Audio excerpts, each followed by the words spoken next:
পবিত্র সংসদ ভবনের দক্ষিণ প্লাজায় স্বাক্ষরিত হয়েছে জুলাই সনদের প্রত্যেকটি ওয়ার্ড উনি বাস্তবায়ন করবেন, জাতিকে প্রতিশ্রুতি দিয়েছেন। এবং ইতিমধ্যেই কিন্তু অনেকগুলি বিচার সম্পন্ন হয়েছে, চলমান রয়েছে, অনেক বিচার সম্পন্ন হয়েছে। কাজেই এই বিচার ধারাবাহিকভাবে ইনশাআল্লাহ চলবে এবং বিচার সম্পূর্ণ হবে, এটি আমাদের স্পিরিট।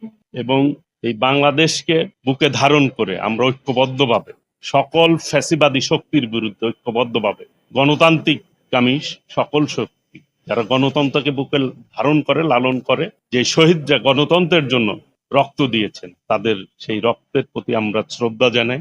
তাদের প্রতি আল্লাহ রাব্বুল আলামিনের কাছে নিবেদন করি, আল্লাহ যাতে তাদেরকে বেহেশত নসিব করেন এবং আগামীর বাংলাদেশ, তাদের যে স্বপ্ন ছিল যে গণতান্ত্রিক বাংলাদেশ, বৈষম্যহীন বাংলাদেশ, সকলে মিলে ঐক্যবদ্ধভাবে এই দেশটিকে আমরা গড়ে তুলতে চাই।